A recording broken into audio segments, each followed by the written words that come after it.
pre. Ay, excuse me po. Sorry po. Tabi na lang kayo tayo, pre. Pwede po, ano? Tabi kami?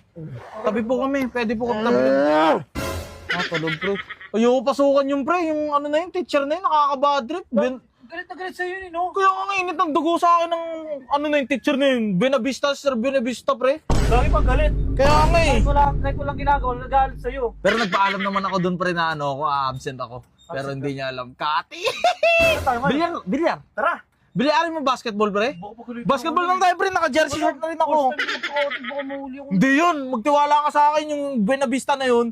Wala yun, pre. Tignan mo. Ano yun? Uto-utoin mo lang yun na, sir. Sumbong ako kay mama no. Hindi yun. Ayun, pre. Tignan mo. Naka-jersey short na ako, pre. Tignan mo. Ayun, oh. Diretso basketball, no? Kaya ako pinapagalitan lagi. Basketball lagi nasa utak mo eh. Ay, sorry po. Kasi maingay. Pre, ano? Pamasahe. Wala akong pera eh. 1, 2, 3. Kuya, may nagawa 1, 2, 3 ha. Uy, kumingay. Huwag ka maingay. Ano ka ba naman? Mahuli kami niyan. Tsaka yung ano pa yun na yun, pre, yung teacher pa na yun, nakaka-bad trip siya. Yung pagmumukha niya, ang sarap sa pakin. Ay, ang late pa na tao. Sobrang late, no? Pero may malaki sa kanya. Bilog pa! Tapos, bukod pa doon, yung ano niya, pre, yung bibig niya minsan, ang baho. Pero minsan ako magalit doon kay sir kasi paborito ako nun eh. Kaya nga, pre.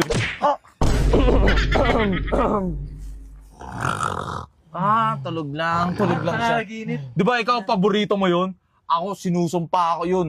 Yung pagmumukha niya, yung ugali niya. Ang laki ng galit niya sa akin. Siguro kaya siya ganun. Yung bata siya, pinapagalitan siya palagi. Kaya sa akin niya tinutuon yung galit niya. Bad trip sa tao na yun. Hindi ko pa-akas ganun.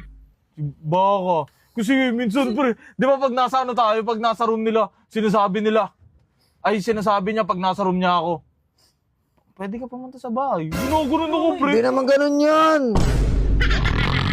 Hindi naman ganun yung teacher niya. Tulog lang, Hindi, pre. di ba lagi kanya pinapansin? Oo. Ay, eto, pre, may aminin ako sa'yo, pre. Sa ano kasi, wait lang po, pwede po gumanto ka po. Pwede po gumanyan ka. Nag-uusap kami. Eto, Sorry, pre, may sasabihin lang ako sa'yo. Yung ano, pre, yung time na ano natin, na may kaganapan sa school, pre. Ano yun? Sikreto yan? Oo, sekreto to, diba? Yung bag niya, may wallet doon. Kinuha ko 1,000. Ikaw pala kumuha nun. Ba't di mo binigay kay mama? Kaya ba to? Hindi, pre, kinuha ko yung 1,000 niya, tapos yung pangalawang araw. Ay, yung pala yung pinakain natin? Yung second event na, nangati ako, kinuha ko 5,000.